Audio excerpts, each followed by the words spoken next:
Yang sahih di Berita RTM, Berita Perdana Jumaat 2 September 2022. Saya Andi Reza Rohadian. Dan saya Farhatul Lasyati Osman. Berikut paparan utama malam ini. Peruntukan 1.3 bilion ringgit laksana 7 projek tebatan banjir di Kedah. Peranti siswa keluarga Malaysia diedarkan kepada penuntut IPT esok.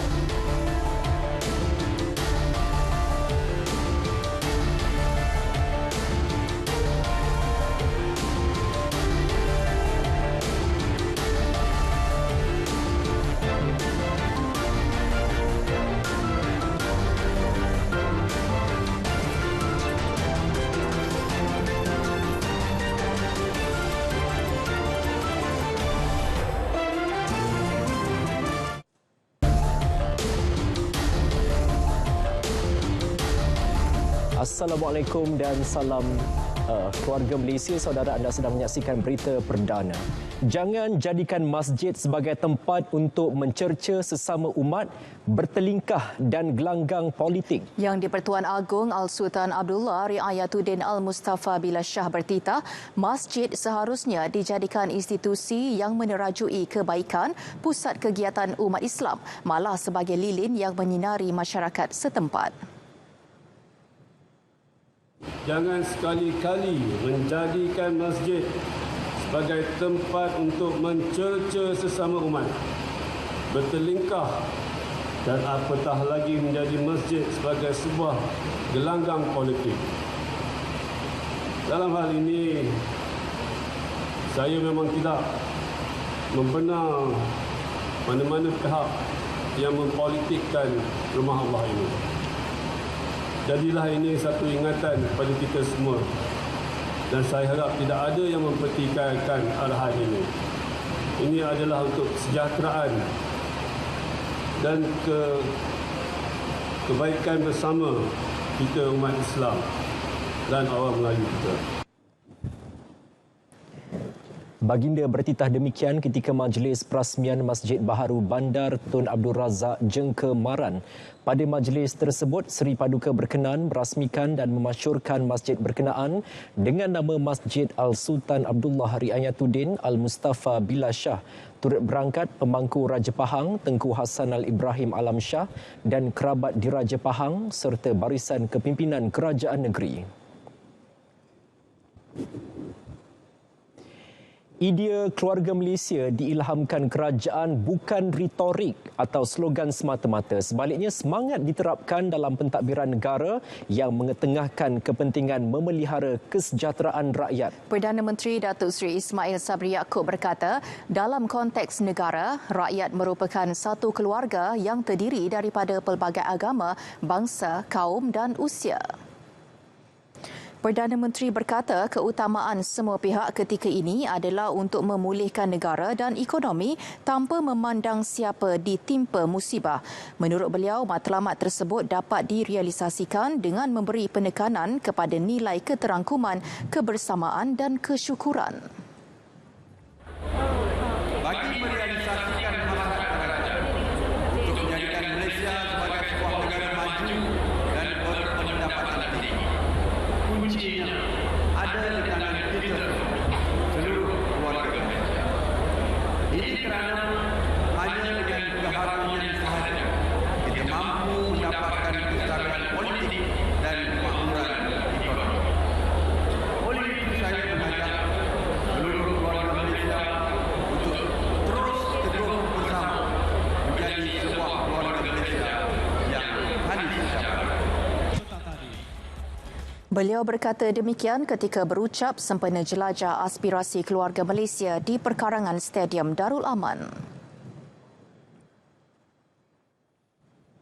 Pada program sama, Datuk Seri Ismail Sabri memaklumkan 1.3 bilion ringgit diperuntukkan bagi melaksana 7 rancangan tebatan banjir dalam rancangan Malaysia ke-12 untuk meminimumkan impak banjir di Kedah. Pelaksanaan projek itu melibatkan Sungai Pendang, Sungai Kedah Anak Bukit, Sungai Baling dan Sungai Kuala Pegang serta Bandar Jitra Selatan. Selain itu, Perdana Menteri berkata 844 unit rumah di bawah program perumahan rakyat termiskin PPRT kini dibina dan dibaik pulih melibatkan peruntukan keseluruhan RM15.702 juta.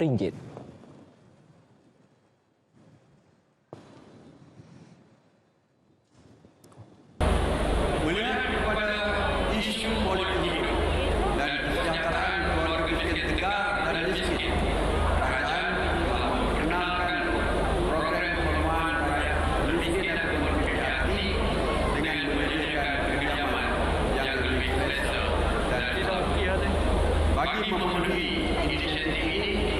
Sebanyak 844 unit rumah kini dibina dan dibaik pulih di negeri kita, melibatkan peruntukan keseluruhan sebanyak RM15.702 juta yang memanfaatkan lebih 4,220 ahli isi rumah luar bandar.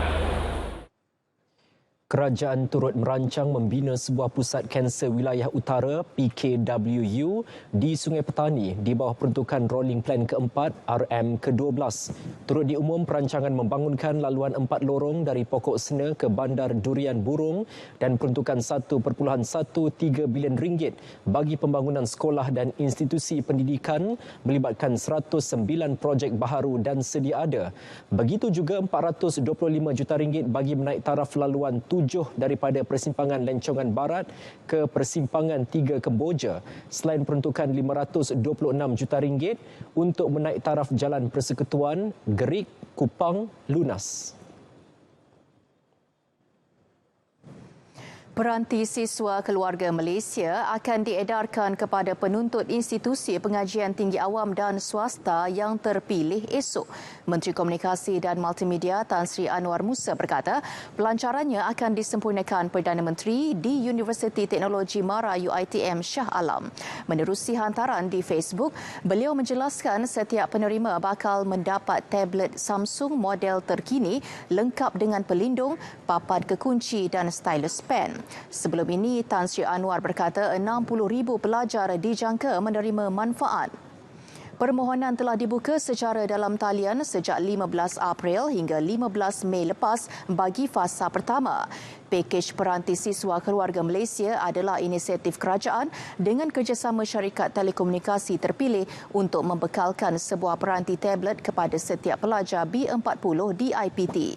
Tablet jenama Samsung telah dipilih sebagai pemegang tender bagi program berkenaan untuk membekalkan peranti mengikut 5 zon iaitu Zon Sabah dan Sarawak, Zon Utara, Zon Tengah, Zon Timur dan Zon Selatan.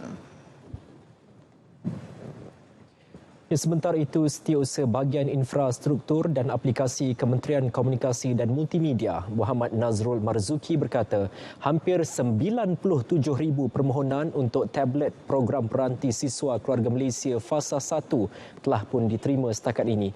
Pengagihannya secara berperingkat bermula di Zon Tengah.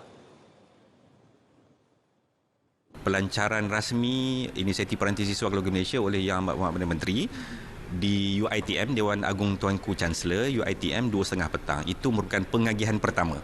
So yang fasa pertama yang telah berjaya kita akan agihkan secara berperingkat bermula esok di zon tengah.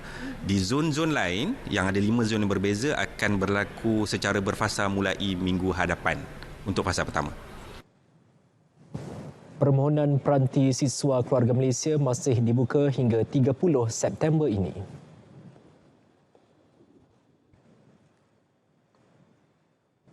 16 daripada 80 lokaliti yang dikesan mengalami kelewatan projek pembasmian kemiskinan tegar keluarga Malaysia BMTKM akan diselesaikan minggu depan sebelum bermulanya fasa kedua pertengahan bulan ini.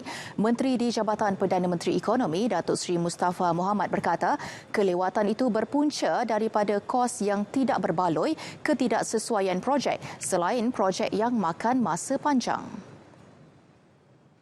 Setakat ini, 64 lokaliti sudah memulakan projek itu melibatkan 2,200 penerima manfaat. Mereka sudah menjalani latihan kursus sama ada memasak, menjahit atau berniaga. Jadi program ini akan dipantau dengan rapi setiap bulan. Beza dulu dan sekarang, Dulu mungkin dari segi pemantauannya kurang, ya. Yang ini di bawah ADO, ya. Ada ketua kampung, ada ahli parlimen sekali sebulan. Ya. Kalau ada masalah akan diambil langkah-langkah penambahbaikan. Beliau berkata demikian selepas mengadakan lawatan dan menyerahkan 2 bakul makanan di 2 kediaman di Tanjung Sedili, Kota Tinggi. Saudara, walaupun kadar inflasi negara meningkat 4.4% kepada hampir 128% pada Julai tahun ini berbanding 122.5% pada Julai tahun lalu, kadar itu masih lagi terkawal. Malah, Malaysia masih mengekalkan kedudukan sebagai negara rendah inflasi. Ya, fakta ini diperakui oleh ahli korporat dan penganalisis ekonomi sebagai gambaran keberkesanan pelbagai langkah yang dilakukan pasukan khas Jihad Tangani Inflasi dalam memastikan kadar inflasi terkawal.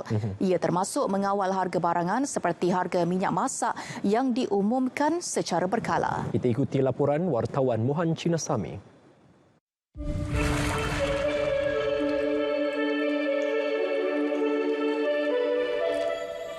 Bagi penganalisis ekonomi dan ahli korporat, pengurusan kadar inflasi yang baik oleh pasukan khas Jihad Tangani Inflasi perlu diteruskan kerajaan meskipun inflasi negara antara terendah di rantau ASEAN. Ini bagi memastikan rakyat tidak terkesan dengan cabaran peningkatan kos sara hidup yang turut dihadapi seluruh dunia ketika ini. Isu-isu jihad against inflasi ini adalah amat baiklah. Ia menunjukkan kerajaan agak peka dengan kepentingannya untuk mengkawal inflasi. Tapi saya ingin nyatakan inflasi ini memang menyeluruh. Kita tak boleh harapkan kerajaan sajalah ataupun badan-badan yang di bawah kerajaan ini untuk mengawal inflasi. Kita sebagai rakyat pun boleh mengambil langkah-langkah tersendiri untuk mengawal inflasi dengan mengurangkan perbelanjaan untuk benda-benda yang tidak terlalu penting. Kita ada banyak program-program dan juga informasi-informasi yang diedarkan melalui social media, maka kita percaya lebih ramai pengguna itu dia tahu sedar hak mereka dan juga perbandingan harga dan sebagainya. Jadi ini membolehkan mereka memilih dan juga membuat keputusan yang baik dalam membeli dan secara keseluruhannya memberi dikatakan kesan kepada supply dan demand, permintaan dan juga penawaran yang akan menentukan harga pasaran. Jadi kesemua ini telah memberi impak yang positif dan juga telah berjaya mengurangkan inflasi secara signifikan. Berhubung 15 perkara yang mempunyai wajaran tinggi menyumbang kepada inflasi seperti kos sewa rumah, bil elektrik, rokok dan ayam, pasukan khas Jihad Tangani Inflasi dicadang mengambil langkah proaktif melaksanakan kajian mengenai faktor berkenaan. Apa yang boleh dilihat di sini adalah bagaimana kawalan untuk setengah barangan yang menjadi faktor utama kepada kenaikan harga barangan dapat dikawal ataupun dapat diletakkan ceiling harga supaya harga barangan tersebut tidak menjadi terlalu tinggi dan menyebabkan kadar perubahan harga yang terlalu tinggi kepada pengguna. Dan dalam konteks ini juga, walaupun ianya adalah satu kaedah yang sementara, tetapi ianya boleh mengekang inflasi. Semalam dalam sidang media pasukan khas Jihad Tangani Inflasi, Menteri di Jabatan Perdana Menteri Ekonomi, Datuk Seri Mustafa Muhammad memaklumkan pasukan perlu memperhalusi daripada 15 wajaran tertinggi berkenaan.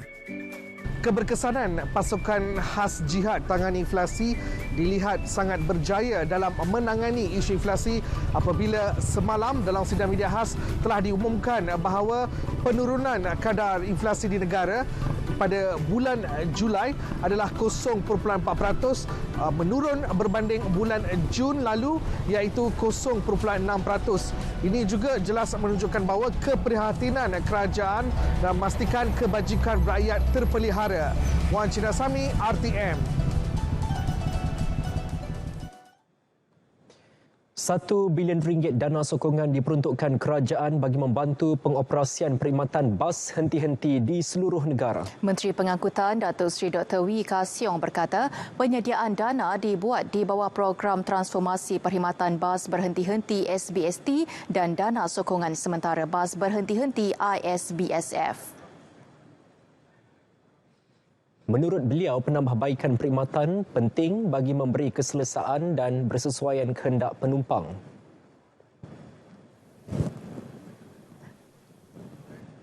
Pada tahun 2012, kita telah memperuntukkan 1 bilion ringgit secara kumulatif setiap tahun. Sehingga hari inilah kumulatif terkumpul 1 bilion ringgit untuk membantu pengoperasian bas hati-hati. Ini sangat penting kerana untuk rakyat yang tidak mampu membeli kenderaan ataupun membeli motor atau kereta, memang mereka memerlukan perkhidmatan bas.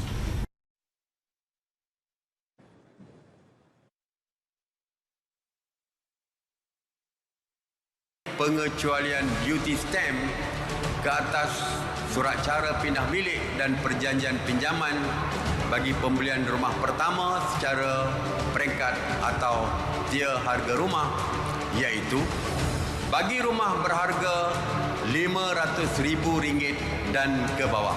Insentif pengecualian duty stamp adalah sebanyak 100%. Yang kedua, bagi rumah berharga melebihi RM500,000 sehingga RM1 juta, insentif pengecualian sebanyak 50%. Pengecualian ini adalah bagi perjanjian jual beli yang disempurnakan dalam tempoh mulai 1 Jun 2022 sehingga Disember 2023.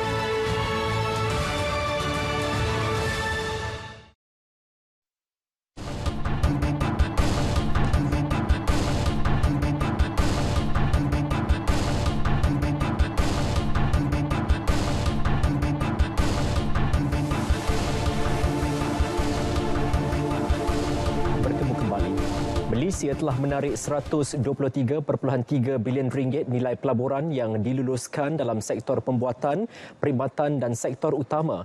Lembaga Pembangunan Pelaburan Malaysia MIDA melalui kenyataan memaklumkan yang melibatkan 1,714 projek bagi tempoh Januari hingga Jun 2022. Menurut MIDA, nilai pelaburan itu dijangka mewujudkan 57,771 peluang pekerjaan di negara ini. Pelaburan langsung asing FDI kekal sebagai penyumbang utama pada 70.9%, manakala pelaburan daripada sumber domestik menyumbang 29.1% berjumlah RM35.9 bilion. Sektor perkhidmatan memainkan peranan penting dalam memacu pemulihan ekonomi negara, menyumbang 63.3% daripada jumlah pelaburan diluluskan dengan RM78 bilion.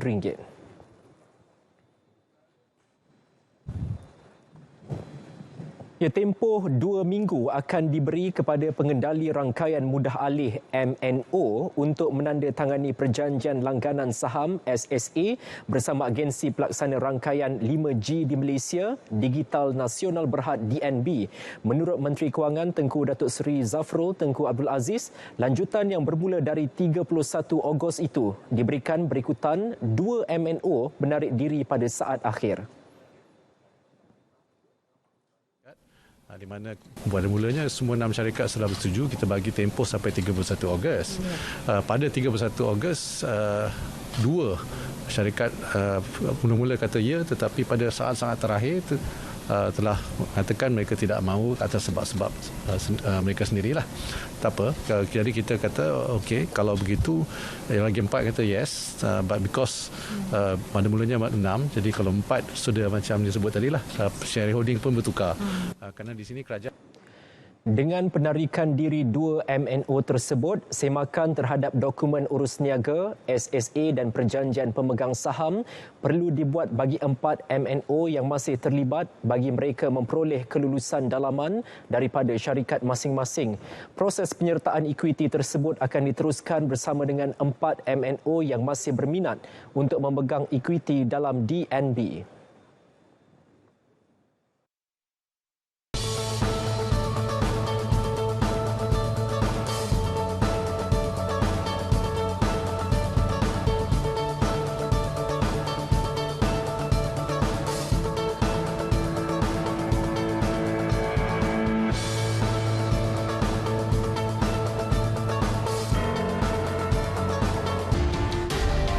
masih bersama Berita Perdana. Saudara, tetamu dan pengunjung ke sambutan Hari Malaysia 2022 di Melaka pada 16 September ini digalakkan berbusana tradisional etnik masing-masing atau era 60-an. Menteri Komunikasi dan Multimedia Tan Sri Anwar Musa berkata, elemen itu dipilih menjadi tema penyeri sambutan bagi mengimbau nostalgia ketika perjanjian Malaysia ditandatangani pada 1963. Sambutan akan berlangsung di Dataran Memorial Pengisytiharaan Kemerdekaan, tapak bersejarah lokasi pengisytiharaan kemerdekaan negara. Dan digalakkan, lebih digalakkan lagi, busana yang bersifat silam, yang nuansa era tahun 60-an. Seberapa yang boleh supaya suasana dan mood yang dapat kita timbulkan pada malam itu ialah kebersamaan. Masih tema kita mengekalkan tema keluarga Malaysia teguh bersama, tetapi kita ingin menimbulkan nostalgia saat ataupun ketika mana negara terbentuk sebagai Malaysia pada September 1963. Beliau bercakap pada sidang media selepas mempengerusikan bersama Ketua Menteri Datuk Seri Sulaiman Mat Ali mesyuarat Jawatan Kuasa Induk Peringkat Kebangsaan sambutan Hari Malaysia 2022 di Seri Negeri. Pada sambutan itu, Perdana Menteri Datuk Seri Ismail Sabri Yaakob bersama Ketua Menteri Sabah Datuk Seri Haji J. Noor dan Premier Sarawak Datuk Patinggi Tan Sri Abang Johari Tun Openg akan menandatangani buku peringatan pengisytiharaan Hari Malaysia sebagai simbolik acara. Institusi muzium dianggap sebagai gedung atau penjaga khazanah sesuatu bangsa dan warisan. Ia bukan sekadar tempat menyimpan segala artifak, namun peranannya lebih daripada itu sebagai wadah mendidik dan mengukuhkan jati diri. Ya, ketiadaan institusi ini maka musnahlah bukti pembentukan tamadun serta sejarah bangsa dan negara. Ya. Laporan Wan Rosma Ramli.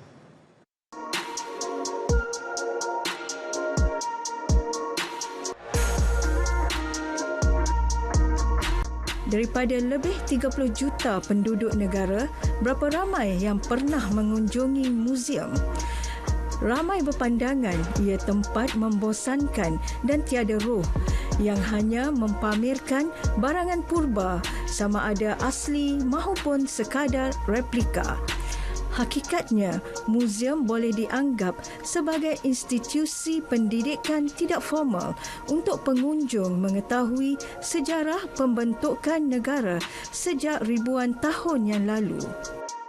Kalau kita pergi ke galeri A, boleh tengok macam mana pembentukan negara Malaysia, peta Malaysia dahulu kala yang sebelum berlakunya pemecahan Plat Sunda yang menyebabkan Malaysia terpisah daripada Indonesia. Jadi di situ kita boleh tengok bagaimana negara-negara kita ini berubah daripada zaman prasejarah hingga ke zaman kini. Jadi signifikannya ialah masyarakat dapat mengetahui sejarah peradaban negara itu sendiri. Di muzium, pengunjung boleh berinteraksi dengan artifak yang dipamerkan dan secara tidak langsung mampu meningkatkan kefahaman mereka tentang sesuatu peristiwa yang dilalui negara. Apatah lagi, ia mampu mewujudkan suasana seolah-olah berada pada era yang dimaksudkan. Sebab dia banyak beri info kepada anak. Memang saya bawa anak pun hari ini untuk cari info tentang Hari Kemerdekaan. Memang sesuai lah saya rasa, sebab dari bawah tadi kita boleh tengok, anak saya boleh tengok kan macam mana kita punya yang orang-orang itu dulu terdahulu, macam mana mereka nak survive kan. Dia pun teruja lah tengok lembing macam mana dia orang cipta tu kan. Di kat sini ada pendedahan yang lebih luas dan dengan cara ini dapat menarik minat murid untuk tahu tentang sejarah negara Malaysia. Apabila mereka tahu tentang sejarah negara Malaysia, dengan secara tidak langsung menanamkan semangat cintakan tanah air. Sejarah tercipta bukan untuk dilupakan. Dengan sejarah, kita pertahankan kemerdekaan. Dan dengan sejarah jugalah kita membina negara bangsa. Orosma Ramli, RTM. Ahli Parlimen Kinabatangan Datuk Seri Bong Mokhtar Radin dan isteri Datin Seri Zizi Izzat diarah membela diri atas pertuduhan rasuah berjumlah 2.8 juta ringgit berhubung pelaburan unit amanah publik Mutual Berhad. Hakim Mahkamah Session Rozina Ayub membuat keputusan tersebut selepas pihak pendakwaan berjaya membuktikan wujudnya kes prima facie. Mahkamah turut menetapkan perbicaraan 14 hari bermula 23 September ini. Sejurus selepas keputusan, pihak pembelaan menuntut untuk memanggil 8 saksi termasuk tertuduh pertama iaitu Datuk Seri Bong Mokhtar, manakala tertuduh kedua Datin Seri Zizi Izzat turut memanggil 2 saksi termasuk dirinya. Pada 17 Mei lepas, pihak pendakwaan menutup kes selepas memanggil 30 saksi untuk memberi keterangan pada perbicaraan kes itu. Pendakwaan dikemukakan mengikut subsection 17A Akta SPRM dan boleh dihukum di bawah Seksyen 24(1) Akta sama yang memperuntukkan hukuman penjara tidak lebih 20 tahun dan denda tidak kurang 5 kali ganda nilai suapan atau RM10,000 mengikut mana lebih tinggi jika sabit kesalahan.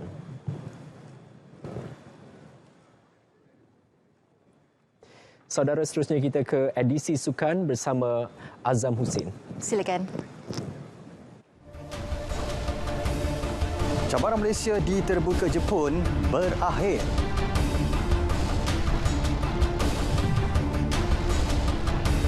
Kelantan FC intai khidmat Lim Yong Kim.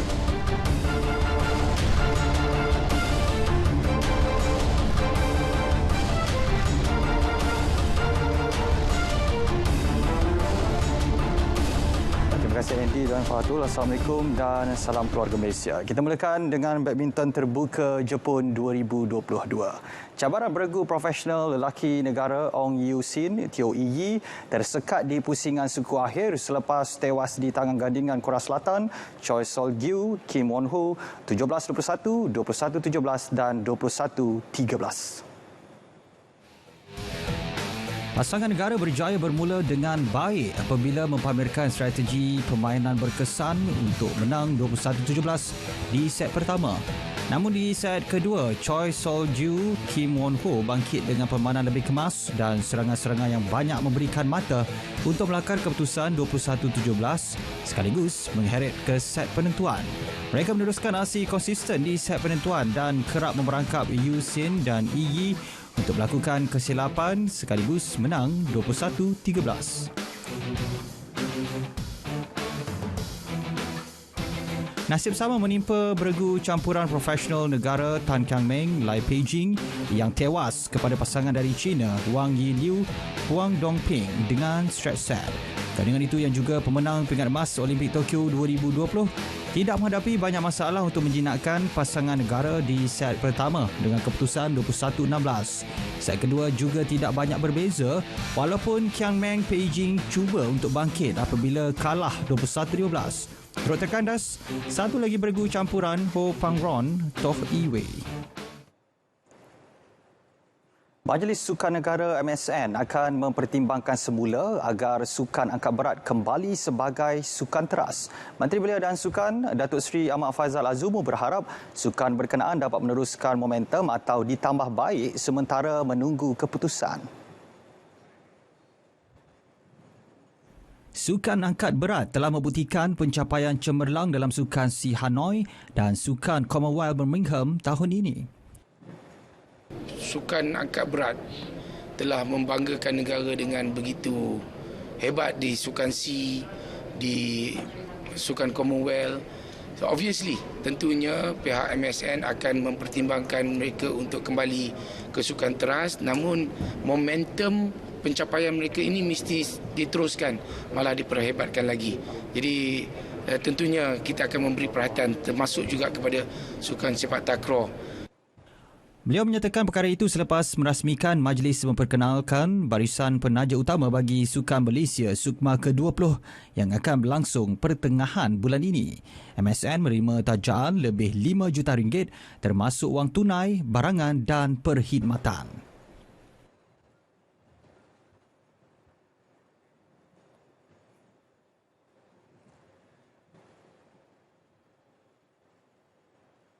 Baik, saudara, sebentar tadi telah masuk waktu solat fardu isyak bagi Kuala Lumpur dan kawasan-kawasan yang sama waktu dengannya. Selamat menunaikan solat fardu isyak.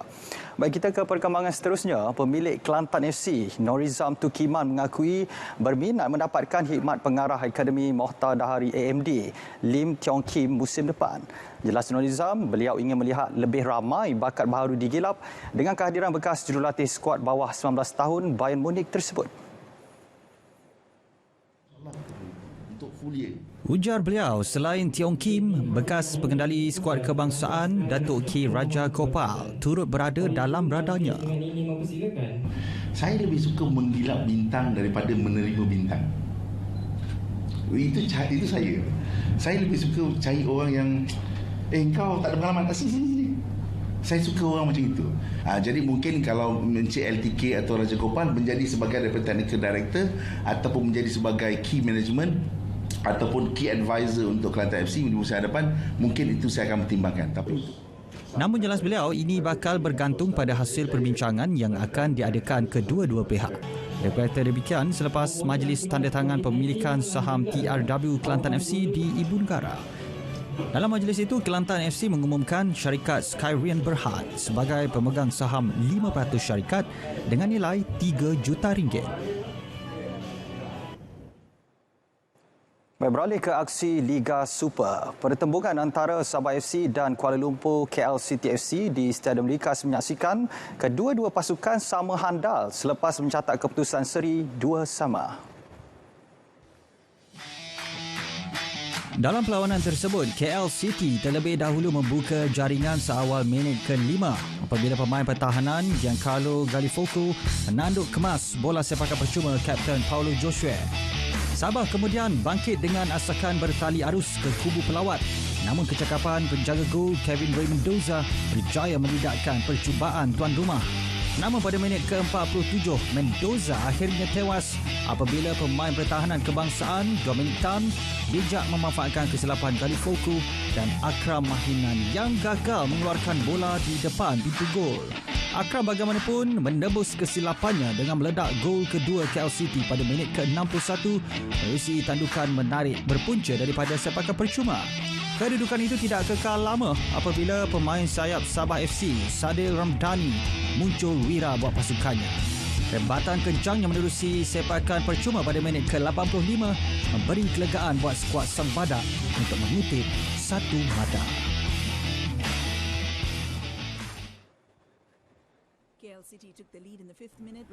Bagi pengendali Sabah FC, Dato' Ong Kim Swee, kegagalan anak-anak buahnya memanfaatkan deretan peluang menyaksikan mereka gagal meraih 3 mata penuh.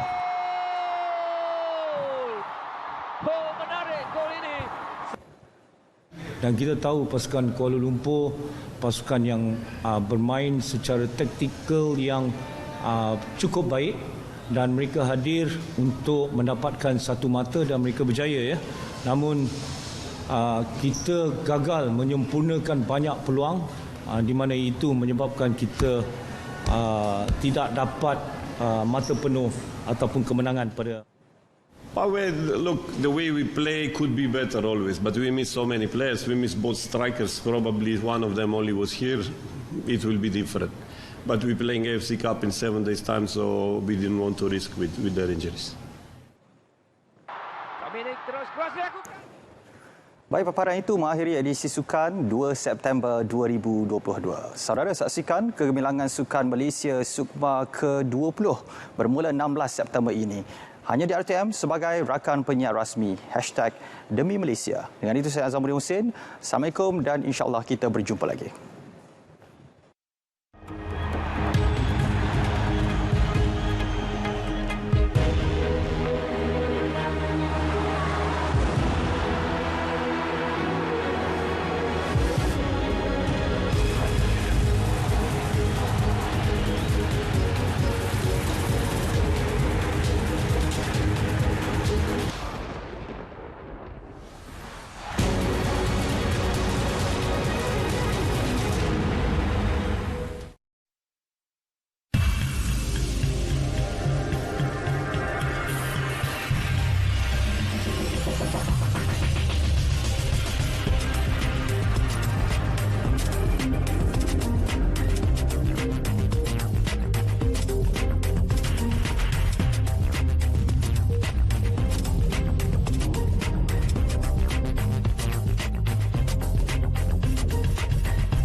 Seorang remaja berketurunan Belgium Britain menjadi individu termuda melakukan penerbangan solo mengelilingi dunia. Saksikan paparan hashtag. Mac Rutherford, 17 tahun, berjaya merampas rekod yang dipegang Travis Ludlow dari Britain yang membuat penerbangan solo ketika berusia 18 tahun. Penerbangan Rutherford meliputi jarak sejauh 54,000 km selama 221 jam, berentasi 30 buah negara selama 5 bulan. Remaja yang dilahirkan dalam keluarga juruterbang itu berjaya mendapatkan lesen juruterbangnya pada 2020, sekaligus menjadi juruterbang termuda di dunia pada usia 15 tahun.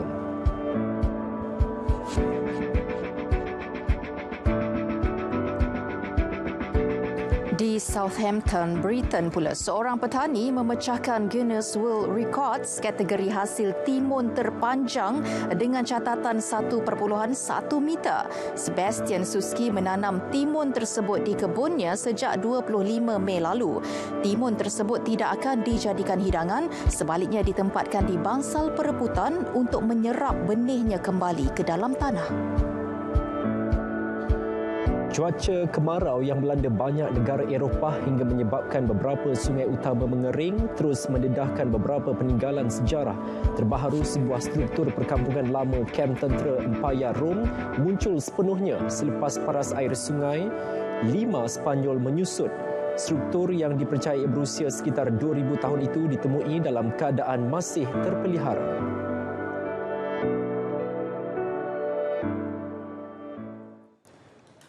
Saudara, berita perdana edisi Jumaat 2 September 2022 berakhir di sini. Dapatkan perkembangan sahih sepanjang masa melalui portal berita.rtm.gov.my. Semarakkan sambutan Bulan Kebangsaan dan marilah kita sama-sama kibarkan jalur gemilang dengan itu. Assalamualaikum. Dan salam keluarga Malaysia.